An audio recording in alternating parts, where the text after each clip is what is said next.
지금까지 쭉 살아오면서 지혜롭지 못한 일 처리로 인해서 후회했던 적이 몇 번 있었습니다. 최근에 경험한 이런 사례는 지금 교회 이전과 관련해서 많은 일들이 지금 진행되고 있잖아요. 그러면서 다양한 사람들을 만나면서 일을 하는데 제가 분명히 옳은 말을 했습니다. 맞는 얘기를 했습니다. 그런데 뭔가 불편함이 느껴지는 그런 상황을 몇 번 접했어요.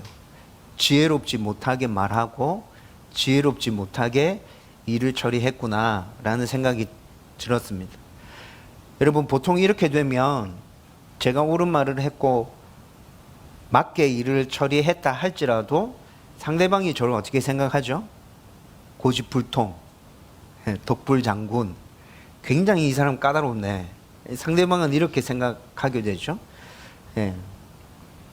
그래서 마태복음 10장 16절에서 예수님께서 제자들을 세상 가운데로 내보내시면서 하신 말씀 중에 너희는 뱀처럼 지혜롭고 비둘기같이 순결하라 라는 말씀이 초반부에 나타납니다. 예수님이 제자들을 세상에 내보내실 때 여러 가지 필요한 교훈들을 쭉 해주시는데 그 초반부에 뱀처럼 지혜로워라, 비둘기처럼 순결해라 라는 말이 나타나고 있다는 거죠. 여러분, 여기서 뱀처럼 지혜로워라 라는 말의 의미는, 유대인들은 뱀의 혀가 이렇게 두 개로 갈라져 있잖아요. 그래서 뱀은 지혜롭고 굉장히 말 잘하고 뭔가 탁월한 면이 있고 또 생각하고 행동하는 모든 면들이 사람들에게 존경받을 만한 뛰어난 사람을 비유적으로 얘기할 때 뱀을 가져와서 그렇게 얘기하는 경우가 종종 있었어요.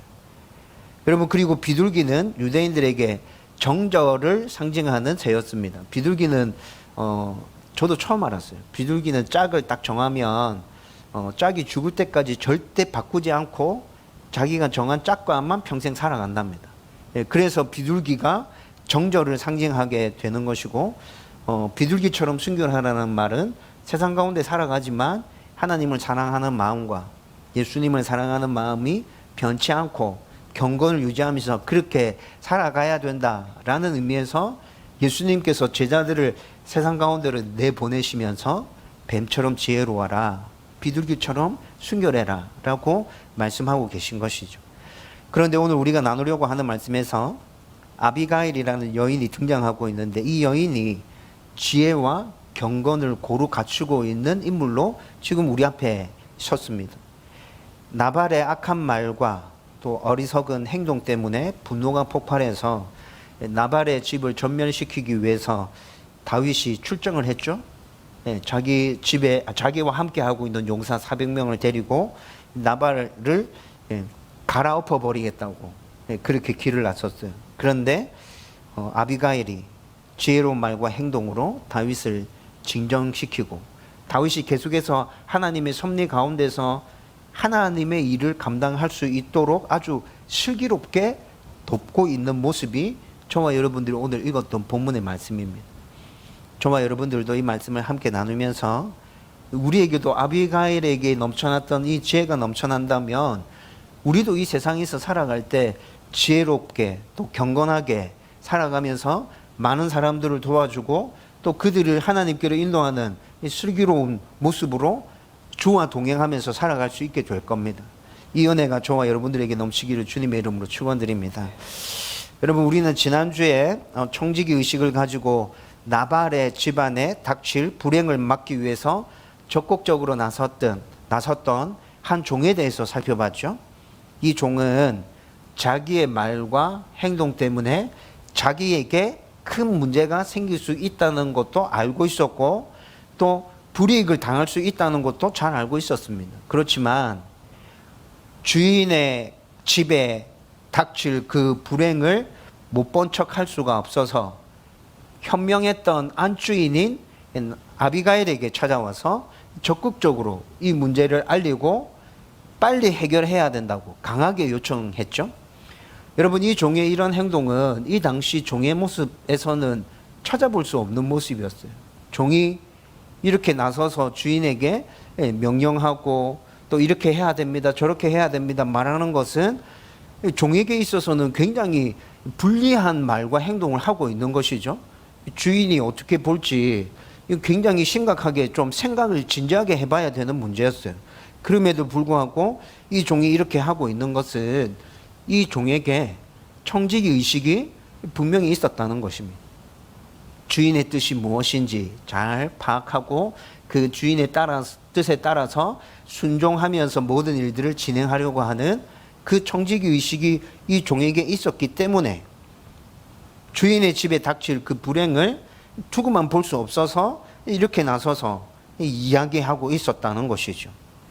여러분, 하나님께서는 아무것도 아닌 것처럼 보이고 또 이름도 등장하지 않는 이런 종, 그럼에도 불구하고 청지기 의식을 가지고 살아가고 있는 이런 사람들을 선택하셔서 그를 통해서 하나님의 뜻을 이루시고 하나님의 계획들을 이루어 가신다는 것에 대해서 지난주에 함께 말씀을 나누었었습니다. 여러분, 분명히 하나님께서는 이런 사람들을 지금도 여전히 찾고 계세요.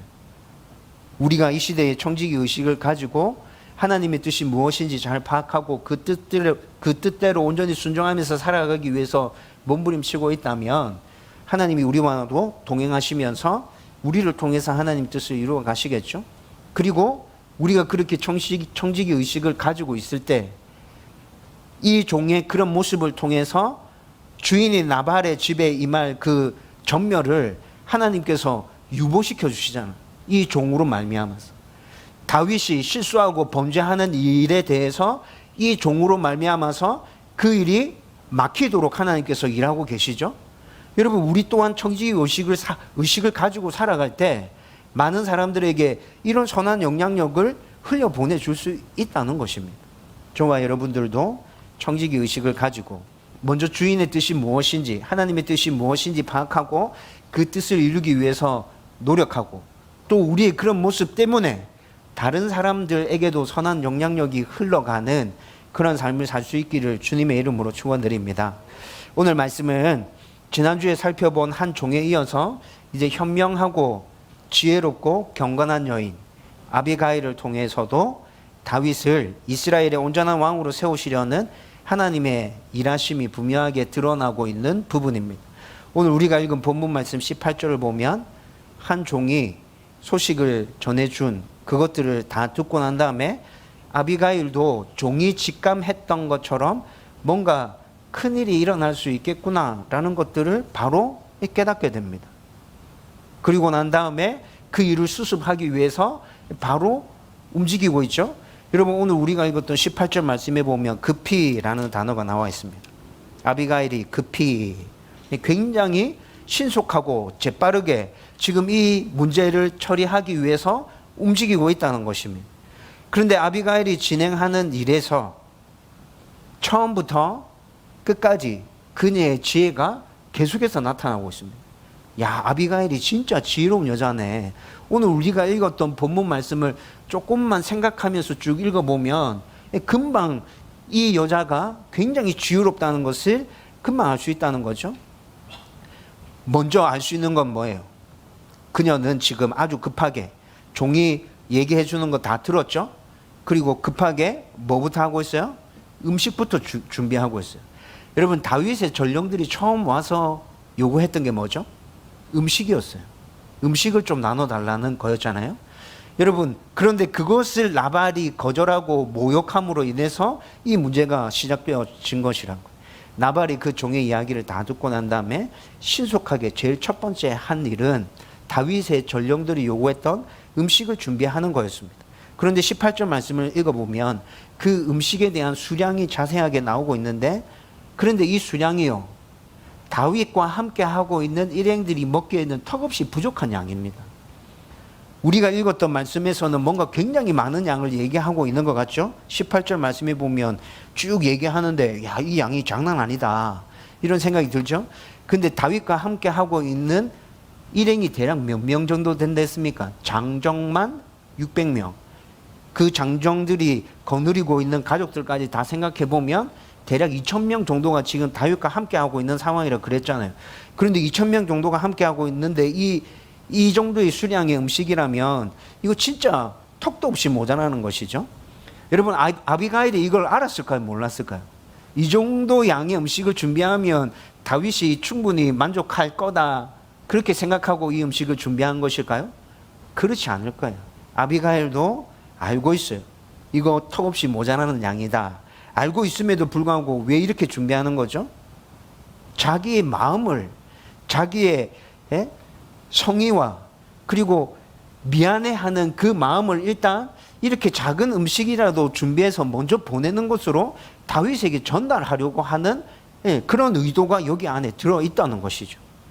여러분, 만약에 충분한 음식을 준비해서 다윗을 만나러 갔다면 어떤 일이 일어났을까요? 아비가일이 그래, 다윗의 전령들이 음식을 요구했는데 주인이 그렇게 해서 돌려보냈단 말이야?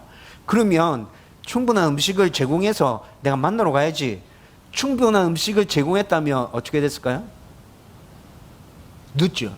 맞아요. 다윗의 일행들은 이미 나발의 본거지에 들이닥쳐서 나발의 집을 완전 전멸시켰을 거예요.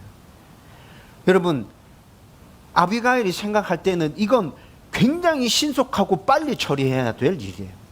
그런데 그렇게 신속하고 빨리 일을 처리하는 데 있어서 적어도 내가 당신에게 미안한 마음이 있습니다. 진짜 미안합니다. 죄송합니다. 그리고 당신이 요구한 것을 나발은 모르겠지만 저는 들어드릴 의향이 있어요 라는 걸 전달해 줄 정도의 음식만을 딱 준비해서 빨리 움직이고 있다는 거죠. 여러분, 여기서부터 아비가일의 지혜가 지금 드러나고 있죠. 상황이 어떻게 돌아가고 있다는 것을 정확하게 보고 있고 정확하게 판단하고 있는 것입니다.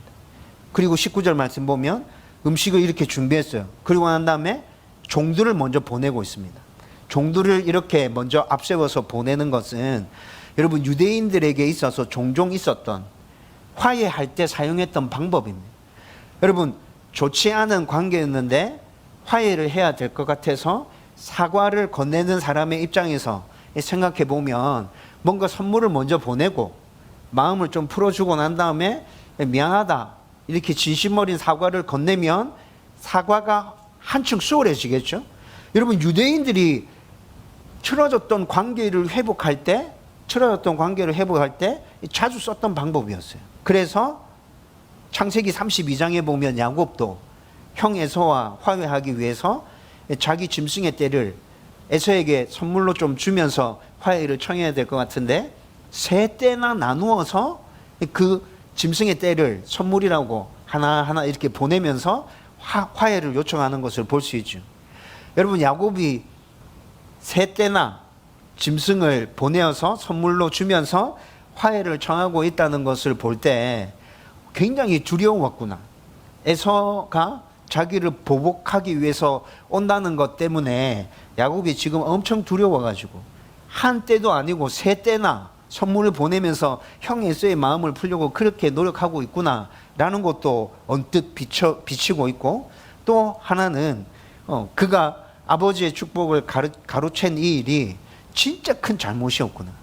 형제들이 서로 피해 보복을 할 정도로 이 아주 심각한 문제를 얘가 잘못했구나, 이런 것도 짐작할 수 있게 되죠.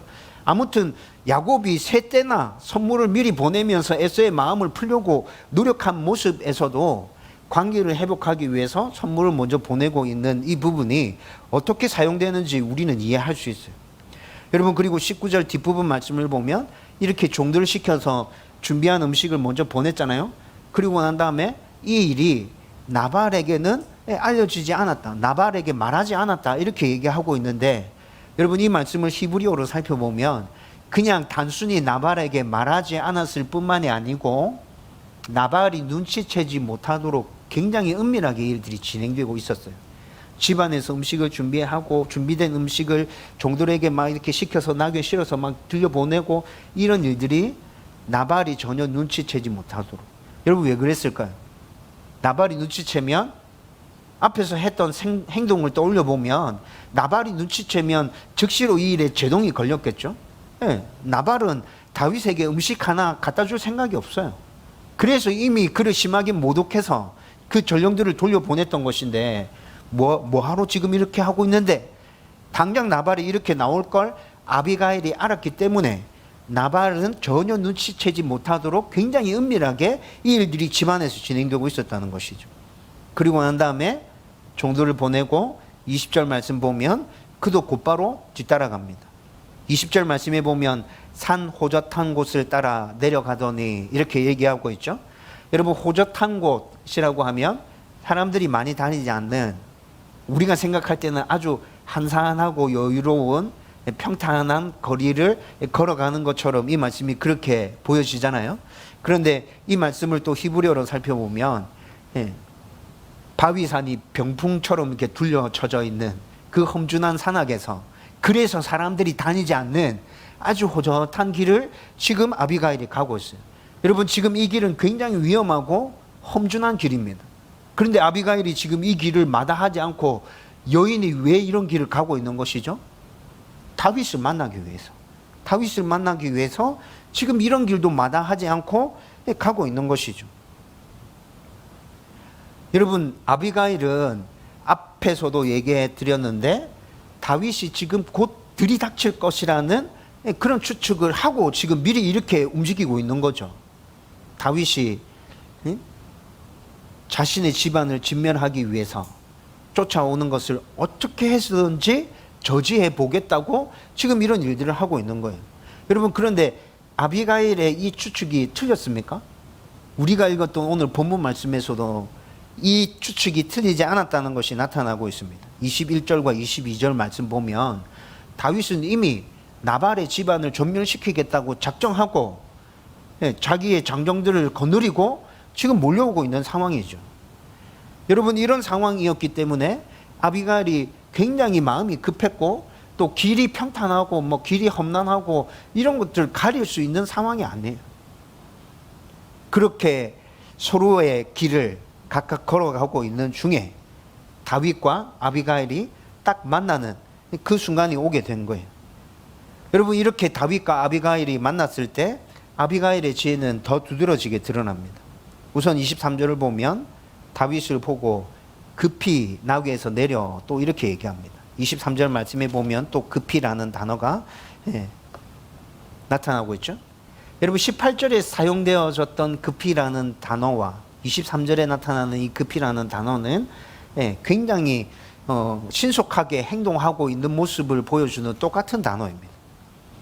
다윗을 보자마자 아비가일은 신속하게 움직여서 나귀에서 내렸습니다. 나귀에서 내린다는 것은 상대를 존중해 준다는 의미입니다. 그리고 나귀에서 내렸을 뿐만이 아니라 땅바닥에 엎드려서 자기의 얼굴을 바닥에 대고 있죠. 여러분, 이렇게 하고 있는 모습은 아주 신분이 천한 사람이 최고위층인 사람에게 그 사람을 높여주기 위해서 하는 행동입니다. 가장 흔한 예로 신하가 왕을 아련할 때 이런 식으로 아련하게 되는 것이죠. 여러분, 그런데 아비가일이 신분이 천한 여인입니까? 아비가일은 신분이 천한 여인이 아니에요. 아비가일이 다윗의 종입니까? 다윗의 종도 아닙니다. 그런데 왜 이런 행동을 하고 있는 거죠? 여러분, 이런 행동을 하는 것을 보면서 조금 생각이 이렇게 약간 꼬여 있는 사람은 잘못을 해놓고 위험한 곳에 몰리게 되니까 살아남으려고 별의별 짓을 다 하고 있구나. 지 신분이 천한 것도 아닌데, 종도 아닌데 살려달라고 이렇게 지금 아부하고 비겁한 행동으로 이렇게 하고 있는 거구나 생각할 수 있죠. 여러분, 그런데 지금까지 살펴본 사무엘상 말씀을 통해서 또 지금 이스라엘의 상황에서 다윗의 위치를 생각해 보면 아비가일이 다윗에게 이렇게 하는 것은 굉장히 당연한 것으로 받아들여질 수 있습니다. 우선 다윗은 반역자로 사울에게 쫓기는 상황이기는 하지만 이건 그냥 단순하게 겉으로 드러나 있는 모습이고, 여러분, 당시에 이스라엘 백성들은 다윗을 대부분 백성들이 어떻게 생각하고 있다 그랬죠? 자기들을 이방 민족들로부터 구해준 위대한 전쟁 영웅으로 다윗을 기억하고 있죠. 사울의 사위이고 또 하나님의 사람이고 억울하게 사울에게 쫓기고 있고, 그런데 그렇게 쫓기면서도 사울에게 충성을 다하는 아주 충신이고, 여러분, 이스라엘의 대부분의 백성들은 다윗을 이렇게 보고 있다고요. 그리고 또 아비가일은 28절의 말씀을 보면 하나님이 사울 왕의 뒤를 이어서 다윗을 왕으로 세우실 것이라는 것을 짐작으로 알고 있었던 것 같습니다. 28절의 말씀을 읽어보면 지금 아비가일이 다윗에게 그 선언을 하고 있는 말씀이거든요. 이건 좀 뒤에 가서 살펴보기로 하고, 여러분, 이렇게 아비가일은 다윗이 어떤 사람인지, 이스라엘 백성들에게 어떻게 인식되고 있는지, 하나님이 이 사람을 어떻게 생각하고 계시는지 총체적으로 다윗을 바라보면서 그에게 합당한 예를 지금 갖추고 있는 것이라고요. 여러분, 이것뿐만이 아니라 나발의 종들이 바란 광야에서 짐승을 치고 있을 때 다윗과 그의 일행들이 온갖 수고를 아끼지 않고 그들을 지켜줬다 했잖아요. 여러분, 이것을 생각해봐도 지금 나발의 집안에 속해 있는 모든 사람들은 다윗에게 합당한 예의를 갖춰야 될 충분한 이유가 되죠. 여러분, 이런 것들을 모두 다 정리해서 살펴보면 지금 아비가일은 아부하거나 위기를 모면하기 위해서 단순하게 이런 행동을 하고 있는 게 아니라 다윗에게 걸맞는 예를 갖추고 있는 거예요. 예, 나발이 하지 않았던, 그렇지만 다윗에게 걸맞는 그 예를 이 여인이 이렇게 갖추고 있다는 것이죠. 그리고 그 뒤에 이어지는 말씀을 쭉 이어보면 그녀가 다윗을 아주 지혜롭게 칭하는 것을 볼 수 있습니다. 24절 말씀에 보면 아비가일이 다윗을 주라고 칭하고 있죠. 24절에서부터 31절까지 우리가 읽었던 그 말씀 안에서 아비가일은 계속해서 다윗을 주라고 칭하고 있습니다. 여러분, 몇 번 등장하는 줄 아십니까? 제가 3번을 세봤습니다. 너무 많이 등장해가지고 숫자가 틀릴 것 같아서 한 번 세고, 2번 세고, 3번을 셌는데 24절에서 31절까지 주라는 칭호가 29번이나 등장합니다. 이 주라는 칭호는 모두 다 아비가일이 다윗을 호칭하는 칭호로 29번이나 등장하고 있다는 거죠. 여러분, 이 주라는 호칭은 종이 주인을 아주 높여 부를 때, 혹은 사람이 하나님을 부를 때 사용하는 호칭입니다. 보통 우리가 주님이라고 얘기할 때 아도나이 이렇게 얘기하거든요. 그런데 지금 이 주라는 호칭이 아도니라는 호칭으로 사용되고 있습니다.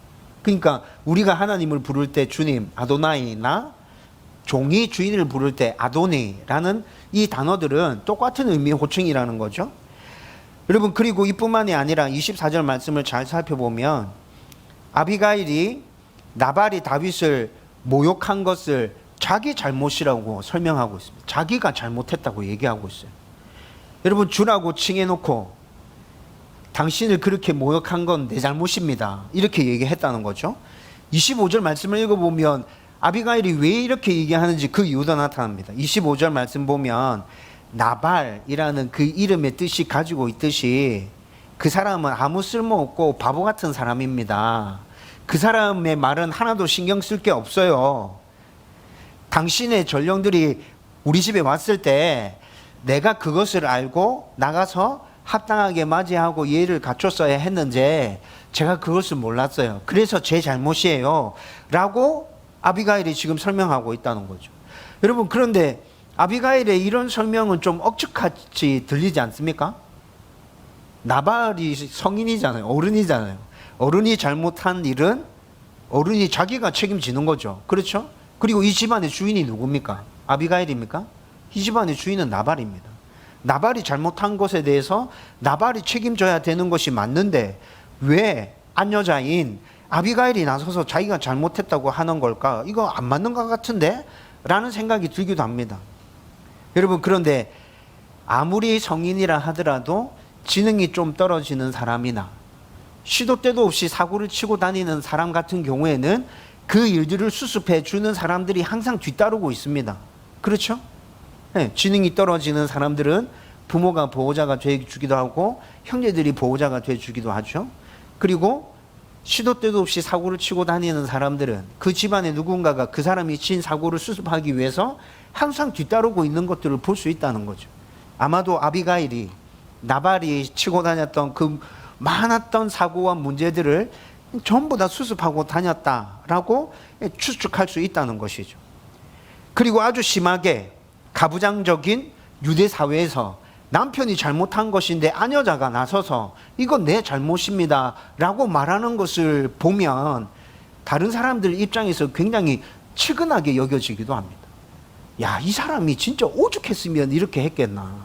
지가 나와가지고 얘기하면 사람들이 무시하고 인정 안 할 줄 뻔히 알면서 지 남편이 사고 친 것에 대해서 이건 내 잘못입니다, 이렇게 나오는 모습을 보면 아유, 내가 안 봐도 알겠다.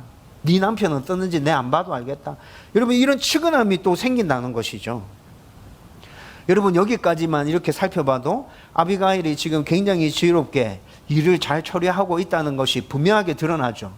여러분, 그런데 26절에서 31절까지 이어지는 모습을 살펴보면 아비가일의 지혜가 진짜 보통 사람의 수준을 뛰어넘는 월등한 것이구나 라는 것들이 또 보입니다. 26절부터 31절까지의 말씀은 아비가일이 하나님께서 일하시고 계시는 섭리를 바라보면서 그 섭리와 다윗이 행동하고 있는 모든 일들을 엮어서 지금 설명해 주고 있는 거예요. 여러분, 26절 말씀 일단 이렇게 얘기합니다. 지금 이렇게 만나서 당신이 나발의 집안을 전멸하지 못하도록 하신 것은 하나님께서 하신 일입니다. 여러분, 아비가일이 지금 이렇게 설명했어요. 그녀가 이렇게 선언한 이유는 뭡니까? 여러분, 지난주에 살펴봤는데 다윗이 나발의 집안을 진멸하기 위해서 출정하는 것은 하나님의 뜻이었습니까? 하나님께서 특별한 말씀이 있어서 지금 다윗이 그 말씀에 순종하고 있는 겁니까? 앞으로 이스라엘의 왕이 될 다윗이 자기의 분노를 돋구었다고 그 분노를 돋군 사람을 이렇게 전멸해 버린다면 왕이 될 사람으로서의 행동으로 합당한 것입니까? 전혀 그렇지 않죠. 여러분, 분명히 나발이 다윗의 분노를 촉발시킨 게 맞습니다. 촉발시킨 건 맞지만 자기의 백성이 될 사람이 자기를 이렇게 분노를 촉발시켰다고 해서 힘과 권력을 가지고 그 사람들을 쓸어버린다면, 여러분, 노베에서 다윗을 도왔다는 이유로 제사장들과 그의 가족들과 그의 종들을 쓸어버렸던 그 사울의 학살과 다윗의 이 학살이 뭐가 다른 것이죠? 다른 것이 하나도 없어요. 여러분, 이런 것들을 지금 아비가일이 다 보고 있는 거예요. 다 보면서 아비가일이 얘기합니다. 당신이 나발의 집안을 전멸한 것을 하나님께서 지금 나를 통해서 맡고 계신 거예요. 여러분, 굉장히 지혜롭게 설명한 것이죠. 여러분, 다윗이 아비가일의 이 설명을 들으면서 뭔가 느껴지는 것이 있었을 거예요. 여러분, 아비가일은 지금까지 다윗이 이루어왔던 그 일들을 보면서 저 사람이 정말 비범한 사람이구나.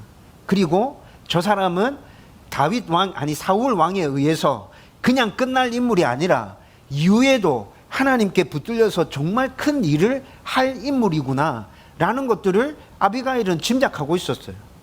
그런데 이런 사람이 나발 때문에 분노를 표출하게 되고 또 보복을 자행함으로 인해서 무죄한 자들의 피를 그의 손에 묻힌다면 이건 하나님의 일을 그르치는 일이라는 것이죠.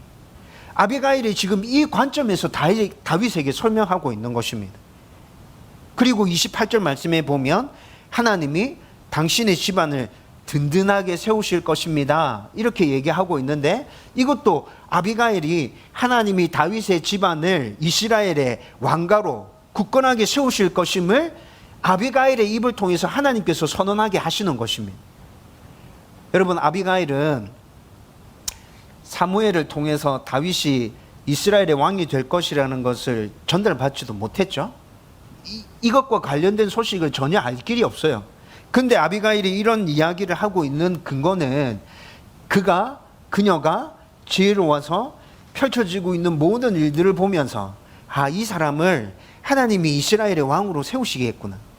왕이 아니라도 정말 큰 인물로 하나님께서 이를 붙들어서 사용하시겠구나 라는 짐작이 강하게 들어서 지금 이런 선언을 아비가일이 하고 있다는 것입니다.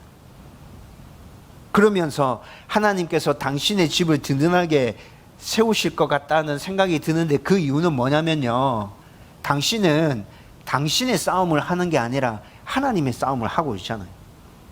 아비가일이 볼 때 다윗이 하고 있는 모든 싸움이 하나님의 싸움을 하는 것 같이 보였다는 거예요. 그리고 또 당신은 하나님 앞에서 악을 행한 일이 없어요.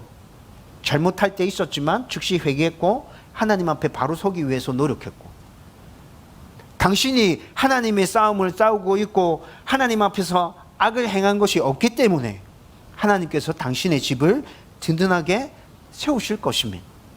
아비가일이 지금 다윗에게 이렇게 선언하고 있습니다. 29절 말씀에 보면 당신을 하나님이 생명싸개 속에 꼭꼭 싸서 어떤 악한 무리가 당신을 쫓아온다 할지라도 하나님께서 당신을 지키고 보호할 것입니다. 이렇게 또 29절에 선언해 주고 있죠. 30절과 31절 말씀에 보면 당신이 쓸모없는 자 때문에 보복의 피를 흘리고 무죄한 자들의 피를 흘리는 것 막으시기 위해서 하나님께서 지금 저를 이렇게 보내신 것입니다. 그리고 끝부분에 오늘 우리가 읽었던 마지막 부분에는 당신이 왕위에 오르실 때, 왕이라는 말은 등장하지 않았어요. 근데 당신이 큰 일을 하실 때 나를 기억해 주십시오 라고 얘기하고 있죠. 여러분, 이렇게 아비가일이 취했던 행동들, 했던 말들을 쭉 살펴보면 굉장히 지혜롭게 모든 일들을 풀어가고 있다는 것을 금방 확인할 수 있습니다. 여러분, 아비가일이 이렇게 나왔을 때 다윗이 분노에 차서 피가 거꾸로 솟는 상황에서 지금 나발을 죽이기 위해서 쫓아가고 있는데, 아비가일의 이런 이야기와 설득들을 쭉 들으면서 그의 분노가 잠잠해지지 않았을까요? 해결되는 거죠. 아, 이 여인이 진짜 말을 잘하구나. 다윗도 이런 생각이 들었을 거예요. 다윗에게 합당한 예를 갖추고 설득력 있게 지금 당신이 하고 있는 일은 정말 잘못하고 있는 거예요. 큰 일을 하실 분이 이렇게 하면 안 돼요 라고 얘기하는 것을 들으면서 다윗의 그 분노가 누그러졌다는 것이죠. 여러분, 진짜 아비가일은 지혜로운 여인이 분명히 맞습니다. 그래서 지금까지 다윗이 했던 그 모습들을 보면서 하나님이 그와 함께 하고 있다는 것을 보았고, 또 사울에게 쫓기고 있지만 여전히 하나님이 그를 붙들고 있다는 것을 계속해서 보고 있었죠. 그리고 앞으로 이 사람을 하나님께서 분명하게 들어 쓰시겠다라는 것들을 짐작하고 있었던 거예요. 이렇게 지혜롭게 모든 상황들을 보면서 하나님의 섭리 가운데 일들이 이루어지는 것들을 충분히 짐작하고, 누군가 자기에게 얘기해 준 적이 없지만 그 지혜로운 생각들을 가지고 이렇게 되겠구나라는 것들을 그 짐작하고 있었던 이 아비가일을 하나님께서 붙드셔서 다윗이 잘못하는 그 일들을 막고 계시다는 것이죠. 여러분, 하나님께서는 하나님의 일을 할 때만 당신의 지혜를 사람들에게 허락해 주시는 것입니까? 여러분들이 한번 대답해 보십시오. 하나님께서는 사람들이 하나님의 일을 감당할 때만 당신의 지혜를 우리 가운데 허락해 주시는 겁니까? 오늘 본문에서 아비가일의 이 지혜는 다윗을 이스라엘의 왕으로 세우시기 위한 하나님의 섭리 가운데서 나타난 것이잖아요. 여러분, 그런 관점에서 바라보기 시작하면 하나님의 지혜는 하나님의 섭리가 이루어지는 데 있어서 필요한 사람들에게만 이렇게 임하는 것이구나 라고 받아들일 수 있게 되죠. 여러분, 그런데 성경을 잘 살펴보면 하나님의 지혜는 꼭 그렇게만 임하는 것이 아니라고 얘기합니다. 여러분, 우리가 살아가는 삶에서 하나님의 지혜가 필요 없습니까? 우리가 살아가는 삶에서도 하나님의 지혜는 꼭 필요하죠. 오늘 설교를 시작하면서 제가 서론에 말씀드렸잖아요. 여러분, 굉장히 큰 일을 만나고 또 많은 사람과 함께 어떤 일을 해갈 때 여러분, 내 안에 지혜가 있으면 좋겠다는 생각을 여러분들은 해보신 적이 없습니까? 하나님의 지혜가 넘친다면 이 일이 좀 더 쉽게 잘 풀어질 수 있었을 텐데, 하나님의 지혜가 있었다면 이 사람과의 관계가 이렇게까지 꼬이진 않았을 텐데, 하나님의 지혜가 있었다면 내가 이 문제 앞에서 이렇게 힘들어하진 않았을 텐데. 여러분, 우리가 살아가는 모든 삶의 현장 가운데서 하나님의 지혜가 필요한 것 아닌가요? 여러분, 그 하나님의 지혜가 우리 가운데 넘친다고 생각해 보십시오. 우리가 살아갈 때 쓸데없는 논쟁과 다툼과 신경전과 눈치 싸움들 얼마나 많이 일어납니까? 그런데 우리 삶 가운데 하나님의 지혜가 있다면 그 모든 것들이 확연하게 줄어들 것입니다. 쓸데없이 신경전 펼치지 않아도 되고, 눈치 보지 않아도 되고, 소모적인 논쟁을 하지 않아도 되고, 하나님께서 주신 지혜로 내가 다른 사람들을 돕고 섬기는 일에 있어서도 굉장히 효율적이고 효과적으로 다른 사람들에게 하나님의 축복을 흘려줄 수 있을 것이고, 저와 여러분들의 삶 가운데는 분명히 하나님의 지혜가 필요합니다. 아비가일에게 넘쳤던 이 하나님의 지혜가 우리 가운데도 정말 필요하다는 것입니다. 저와 여러분들이 이 하나님의 지혜 가운데서 정말 슬기롭게 세상을 살아가면서 많은 사람들에게 축복의 통로가 될 수 있기를 주님의 이름으로 축원드립니다. 이제 말씀을 정리하려고 합니다. 여러분, 제가 방금 앞에서 말씀드렸잖아요. 살아가다 보면 지혜가 필요하다는 것을 계속 느끼게 되죠. 여러분, 제 나이가 46입니다. 보기보다 굉장히 나이가 적죠. 머리 하얘가지고 대부분 다 50대를 넘긴 것으로 저를 보더라고요. 근데 제가 46입니다. 많이 살지 않았죠? 근데 여러분, 많이 살지 않았는데 나이가 한 살 한 살 먹어가면 갈수록 저의 안에서 강하게 느껴지는, 깨달아지는 것이 지식보다는 지혜가 있어야 되겠구나. 지식보다는 지혜가 있어야 되겠구나. 뭔가를 많이 알고 뭔가 깊이 알고 그것들을 사람들에게 막 떠벌리면서 그렇게 하는 것보다는 그냥 순간순간 내가 마주하는 모든 삶에 있어서 지혜롭게 결정할 수 있는 그 능력이 내 안에 있으면 좋겠다. 목회를 해가는 데 있어서도 순간순간 결정할 때가 너무 많아요. 지난주 목요일처럼 잘못된 결정을 내릴 때도 있다고요. 여러분, 그럴 때 내 안에 하나님의 지혜가 정말 있었으면 좋겠다. 하나님, 이걸 지금 도대체 어떻게 풀어야 됩니까? 여러분, 이런 생각이 정말 많이 든다고요. 그래서 성경에서 뭐라 얘기합니까? 야고보서 말씀에 누구든지 지혜가 부족하거든 후히 주시고 꾸짖지 아니하시는 하나님께 구하라. 여러분, 하나님께서 지혜를 주시겠답니다. 이 세상에서 우리가 살아가면서 문제를 당면하고 어려운 일들을 당면할 때 그 일들을 어떻게 풀어가야 하는지 하나님의 지혜를 우리 가운데 부어주시겠답니다. 그 지혜가 있으면 우리는 그 모든 문제들을 잘 이겨갈 수 있을 겁니다. 문제를 안 만나는 게 아닙니다. 문제를 만난다 하더라도 하나님의 지혜가 내 안에 있으면 그 문제를 잘 이겨낼 수 있게 되는 겁니다. 그 문제를 이겨내는 것과 동시에 다른 사람에게 하나님의 축복도 같이 흘려보낼 수 있게 되는 겁니다. 저와 여러분들 가운데 이 하나님의 지혜가 넘쳐났으면 좋겠습니다.